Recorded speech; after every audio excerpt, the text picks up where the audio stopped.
Muchísimas gracias, señor presidente. Soy Viridiana Ríos de Expansión. Cuando nosotros vemos los datos de la Auditoría Superior de la Federación, nos damos cuenta en efecto de que ha habido muchísimas malversaciones. Tan solo de 2005 a la fecha ha habido 71,000 millones de pesos que les fueron dados en materia de salud en gasto federalizado a las entidades federativas y simplemente no se ha podido encontrar. La auditoría nos dice que la razón por la cual no se encuentra este dinero son dos.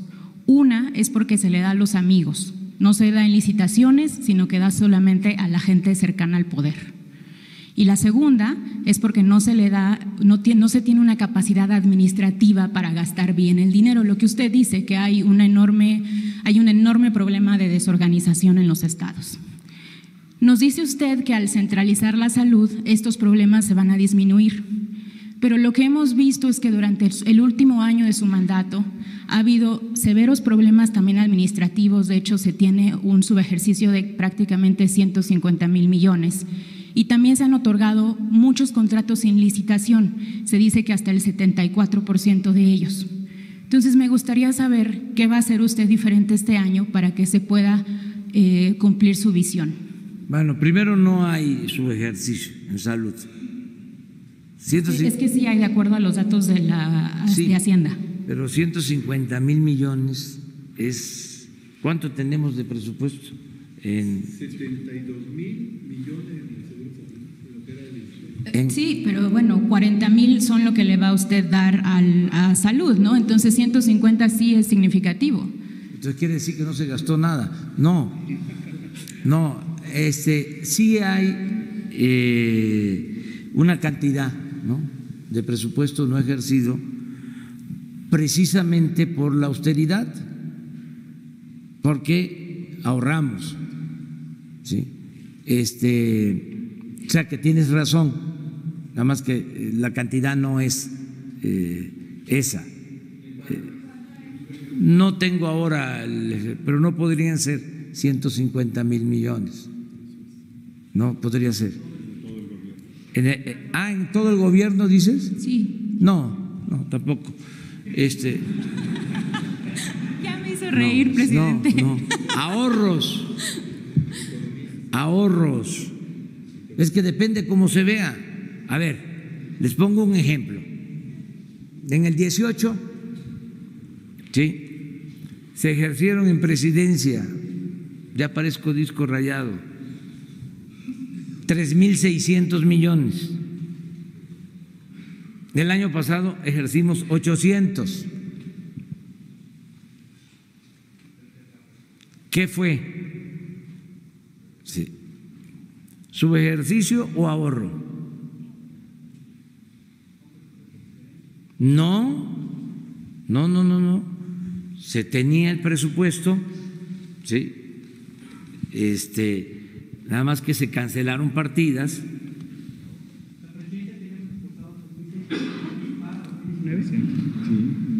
Sí, una cantidad similar, parecida, no exactamente, pero lo importante es eso, es que no es subejercicio. En todas las partidas se ejerció menos. Y lo de los contratos sin licitación, presidente, porque sin licitación tenemos miedo de que se repita lo mismo, pues, también. De que nada cambie. No, y 74% han sido sin licitación. Es que tuvimos que enfrentar algunos problemas de desabasto porque hubo resistencias, ¿sí?, quisieron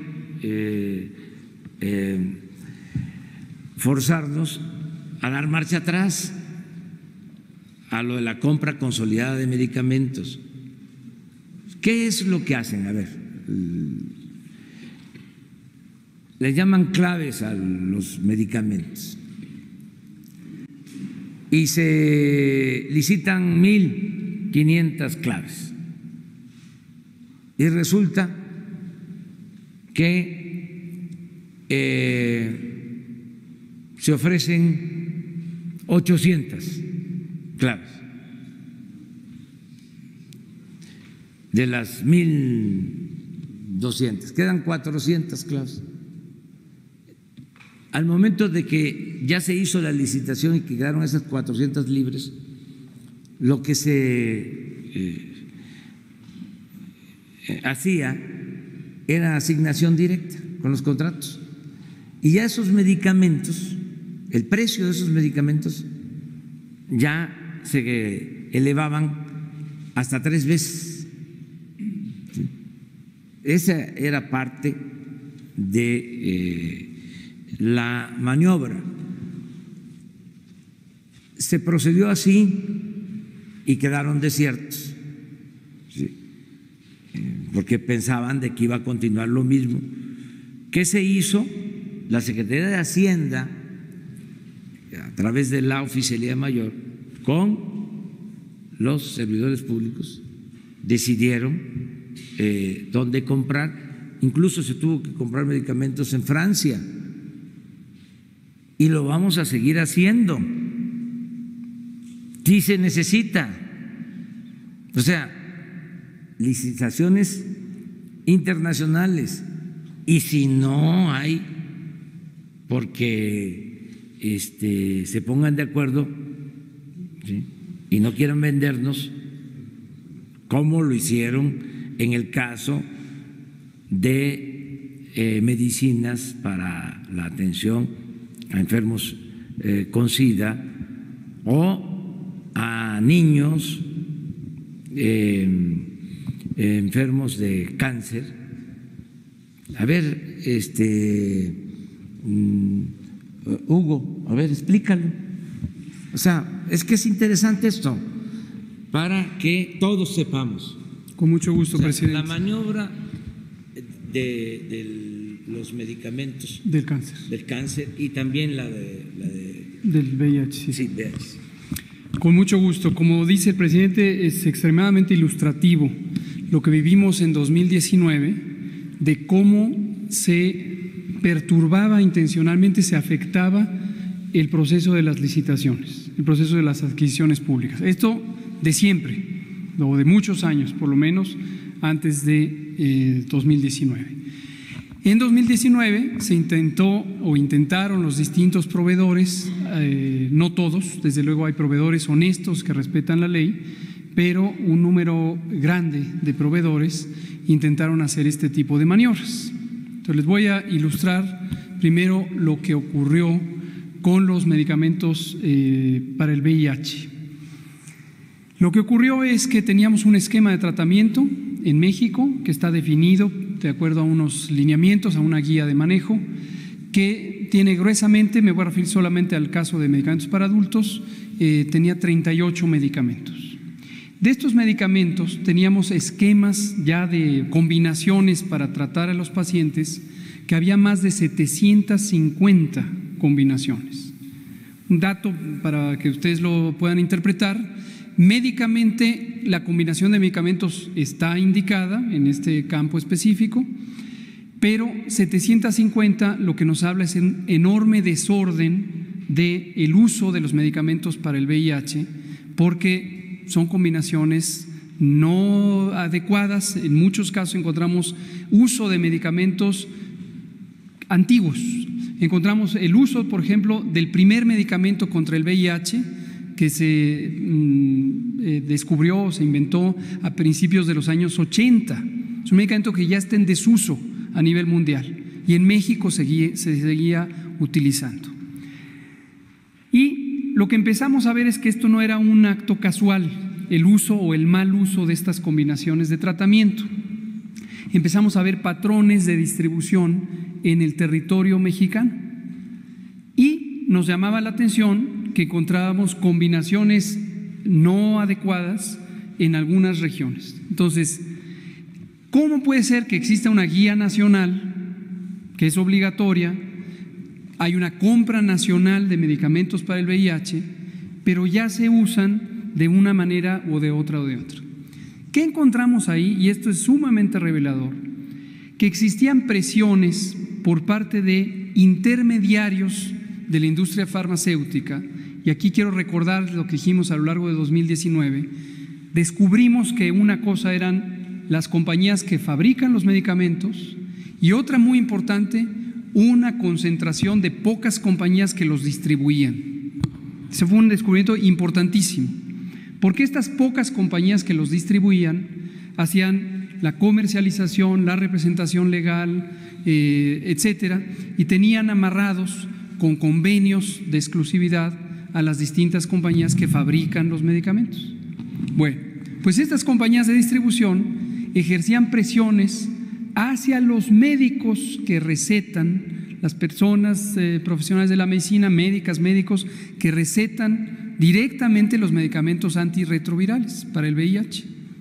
Y eso explicaba por qué teníamos ciertos patrones donde aquí se prefiere esta combinación, acá se prefiere esta combinación, acá se prefiere esta combinación. Entonces, concluyo con este ejemplo porque a la hora de que se incorporaba la demanda, que se hacía la lista de cuántas cantidades se necesita de este medicamento o del otro, pues esto depende de la información que mandan los estados y en este ejemplo de los centros de atención para el VIH. Y a nivel nacional, que la compra siempre se ha hecho nacional, pues me decían, estado número 1 quiere tantas piezas de este, estado 2 tantas piezas de aquel otro, que no hacían sentido. Entonces lo que hicimos, y recordarán que esto lo anunciamos en mayo, fue que modificamos por completo el esquema de tratamiento de VIH en México. Logramos éxito en varias cosas que son muy ilustrativas de lo que después hicimos para todo lo demás, sobre todo los medicamentos caros. Primero definimos que queríamos los mejores medicamentos, los mejores, los más efectivos, los más seguros, los que creaban la menor resistencia a el virus. Segundo, identificamos cuántas personas, todo esto estoy hablando de población no asegurada, son casi 100,000 personas que viven con VIH sin seguridad social. ¿Cuántas personas podrían tener este esquema ideal de medicamentos contra el VIH? Y resultó que había muchísimos más de los que se estaba aprovechando. Entonces concentramos la demanda y dijimos todos al medicamento ideal o a la combinación ideal, todos. Desde luego médicamente uno se puede encontrar con que algunos pacientes tienen algunas condiciones de salud, insuficiencia renal, problemas del hígado, etcétera, que no permiten usar el mejor, pero permiten una combinación alternativa. Bueno, finalmente eso nos lleva a concentrar la demanda y poder negociar por volumen. Y entonces Oficialía Mayor de Hacienda dijo, antes me pedían 2,000 de esto, 2,000 de aquello, 3,000 de aquello, ahora estamos teniendo 60,000 del medicamento ideal. Y hay un competidor. Todo esto estamos hablando de medicamentos de patente, caros. Y hay un competidor. Hay otro que tiene un medicamento parecido, que compitan. Y logramos una reducción de 67% del costo original de este medicamento. Entonces, esto para ilustrar con VIH. Ahora, quiero ilustrar con lo de cáncer en niños, lo he mencionado en días recientes, porque ese es otro tipo de práctica aún más dañina. Aquí lo que estamos hablando es de un monopolio, de que una compañía concentra toda la capacidad de México para fabricar todas las medicinas contra el cáncer, o casi todas, incluido el Metrotexate. Y esta compañía en un momento dado dijo, no tengo medicinas porque había recibido una sanción sanitaria porque se identificaron malas prácticas de fabricación o no pudo certificar sus expedientes de buenas prácticas de fabricación. Y entonces nos quiso chantajear, eso es lo que ya habíamos anunciado meses atrás. Nos quiso chantajear y nos dijo, no tengo el medicamento porque me cerraste la planta. Y tenía una reserva de 36,000 frascos del medicamento. Pero no solo eso, tenía un contrato con la mitad de los institutos nacionales de salud y hospitales federales que le obligaba a proveer los medicamentos contra el cáncer de manera continua.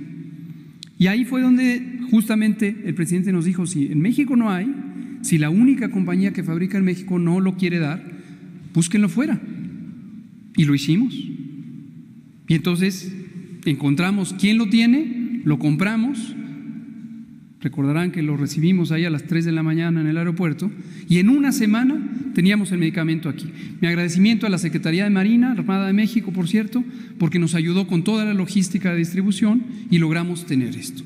En conclusión, esta situación de cómo se compraban y cómo se distribuyen y cuánto y qué compañías existen para tener medicamentos y otros insumos en México estaba completamente viciado.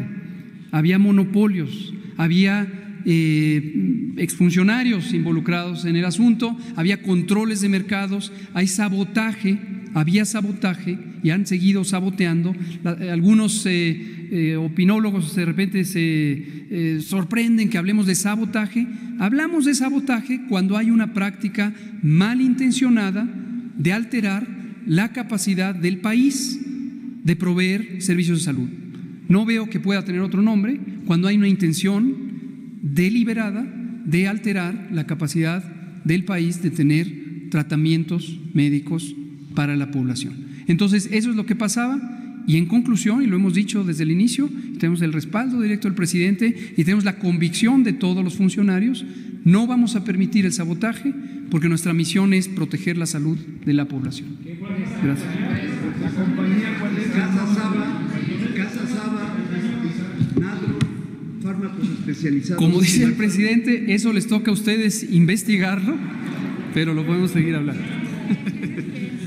No les va a costar mucho trabajo eso, o sea, saberlo, pero pero esto lleva a tener que hacer estas compras sin todo el procedimiento, ¿sí?, de licitación. Esto es lo que ha llevado a eso. Desde luego, ya se va a acabar, va a ir cada vez habiendo más licitaciones y depende de cómo se presenten las cosas. Lo importante es que no falten los medicamentos. Lo importante es que no haya corrupción y que no falten los medicamentos. Entonces, nos apoya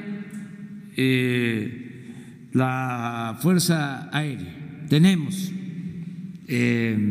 equipos para ir a buscar medicamentos donde se necesite.